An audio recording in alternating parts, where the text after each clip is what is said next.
Nagpapatuloy po ang barangay elections, PTV Special Forum kanina, sabi ni GB, no? Factory ng mga politiko. Ito, ano kaya reaksyon ng ating mga kabataan naman dito sa mga narinig nila sa hapong ito? Balikan natin si Kirby. Maraming salamat ulit, Atty. Mark at Cathy. Balikan naman natin yung estudyante magtatanong sa atin, si Kenneth Ignao. Kenneth? Good evening po sa inyo lahat. Kay Miss Erna po, ano pong hakbang ang gagawin ng COMELEC sa mga nasa state of calamity, lalo na po sa Visayas? Good question. Thank you.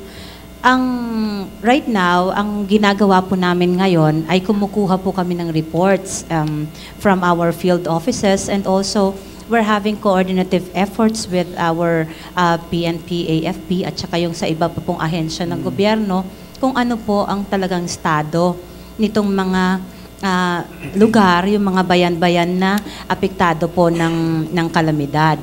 And if ever po, the reports will say na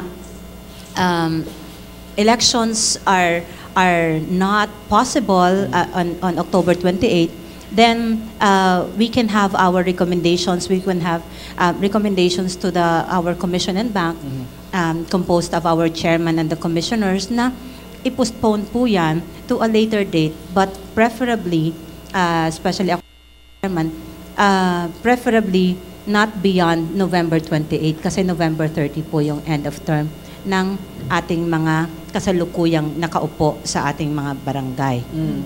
Ma'am Erna, yung Zamboanga po ba, na-postpone na po ba yung barangay elections sa Opo, kanilang lugar? meron na po kaming resolution dyan, yung tungkol sa Zamboanga, na ipopostpone po ang elections doon because of what happened yung sa recent events po doon sa Zamboanga City.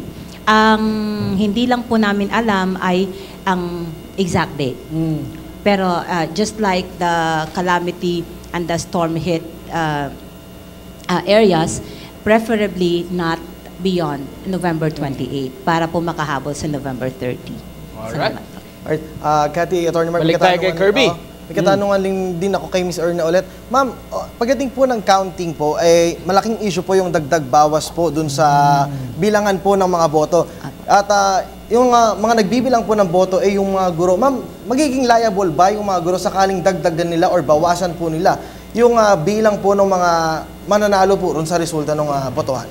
Opo, election offense po yun na tinatawag namin. Pag may ginawa po sila, ang mga guro natin, na mga aksyon na hindi po nakasaad sa kanilang mga alituntunin na kanilang gagampanan. So, ang dagdag bawas, of course, is definitely not among their functions, and they will be held liable and accountable for their actions po. Alright, balik na po sa inyo. Cathy at Atty. Mark. Nabanggit na rin ni Kirby, Cathy, yung ating mga guro na magsaserve. Nabalita natin kagabi yung kanilang allowance. Pero sa akin, ang concern ko is, are they allowed to vote? Meron po ba tayong ginawang sistema, madam, para po makaboto yung ating mga magsaserve na mga guro? Yung absentee voting, parang nung nakaraang halalan. Paano nga ba sila boboto?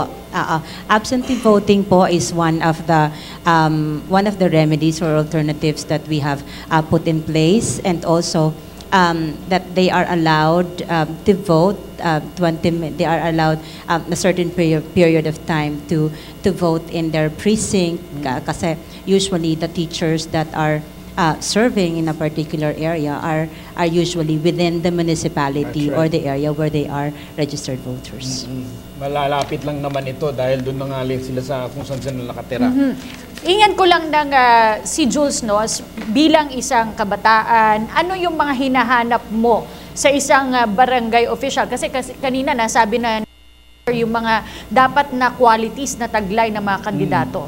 Well, sa darating na next election sa barangay, no, ang masahanapin ko siguro, lalo na sa case na walang SK leaders for the next 2 years, paano yung boses ng kabataan for the next 2 years? Kasi walang representative ng youth sa bawat barangay. And even, sabi nga ni GB kanina, nag-uusap kami, even sa sa council mismo, sa municipal council, walang youth representative. So ano yung magiging hakbang nila para mapagbigyan pa rin, marinig pa rin yung boses sa mga kabataan at makalikha pa rin ng mga activities for the youth. So for the next years, siguro for the previous SK leaders, yun yung gawin nila hakbang na kahit wala sila sa posisyon, actually mas masusukat nga natin yung intention nila na kahit wala silang positions sa SK, makikita natin kung talagang concerned sila sa mga kabataan, gagawa pa rin sila ng mga paraan para marinig pa rin yung boses nila.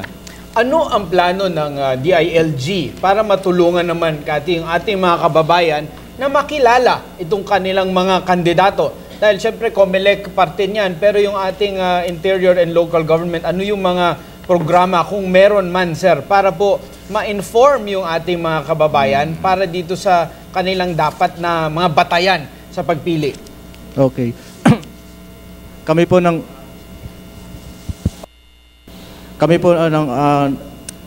katulong sa pakikipagtungkulan sa COMELEC, no? Meron po kaming malawakang parang kampanya or advocacy campaign. May directive ng ating secretary. May directive ang ating secretary na magkaroon ng malawakang advocacy campaign. May directive sa aming mga regional offices na magsagawa ng ganitong mga forum. Maraming salamat ka po sa opportunity na binigay niyo sa amin na maging parte kami ng ganitong forum. Ang sabi namin sa aming mga regional offices and provincial offices, mag-conduct ng ganitong klaseng forum, ipakita, doon sa mga forum na yun, i-discuss kung ano ang roles and responsibilities ng barangay officials, kung anong ina-expect sa kanila.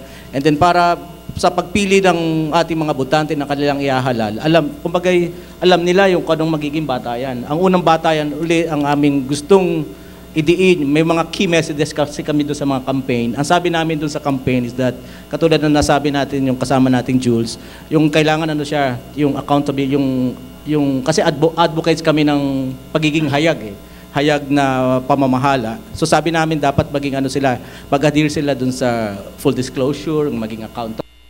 And then sabi natin, bukod sa marunong makipagkapwa, yun nga, yung tipong, kung ano man yung kakaharapin nila ng responsibility, kailangan handa sila.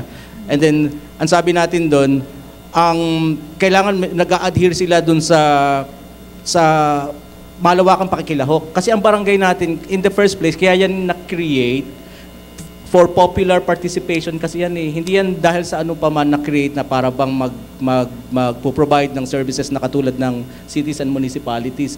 Unang-una, kaya naandyan ang ating barangay for people empowerment. Kailangan ma-empower ang ating mga mamamayan na makilahok sa pamahalaan. At yung unang role na yan, like yung sa simpleng consultation, sa simpleng conduct ng barangay assembly, sa simpleng pag nagpapa sila ng ordinances or resolution, kailangan daw kukonsultahin nila ang mga mamamayan. Kung merong i-implement ang national government agencies like us or DSWD or whatever, di ba kailangan kukonsultahin ang ating local community. Ang gumagawa po nun ng mga barangay officials. So, unang-una, bukod sa ano paman, kaya siya na-create ay dahil for people empowerment. Okay. So dapat ang ating yun ang unang-una ninyong hanapin sa ating mga barangay officials na marunong mag-mobilize ng people participation. At ang ating community ay meron bang yung tipong yung sense of community and harmony ay yung kailangan kasi upbeat ang mood ng ating barangay. Tipong kasi sila yung mukha kasi, ang barangay natin ang mukha ng ating pamahalaan. Kung ano ang initial interaction ng ating mga mamamayan sa ating mga barangay officials, kung sila gigil na agad sa barangay officials, dadalhin nila. Ibig sabihin nga, mini-mirror po nila sa ating mga kabataan. Mini-mirror po nila the kind of government that we have. Okay. Harmony nga ang kailangan, pero kamakailan po ay nagdeklara ang PNP na napakaraming nasa election watch list. Although I won't ask you to name all of those, napakarami po. Pero saang areas po concentrated itong mga maiinit ang labanan sa barangay elections? At anong dapat gawin ng mga mamamayan? Cathy, siguro madagdag ko lang, kung deklaradong watch list area yung kanilang lugar.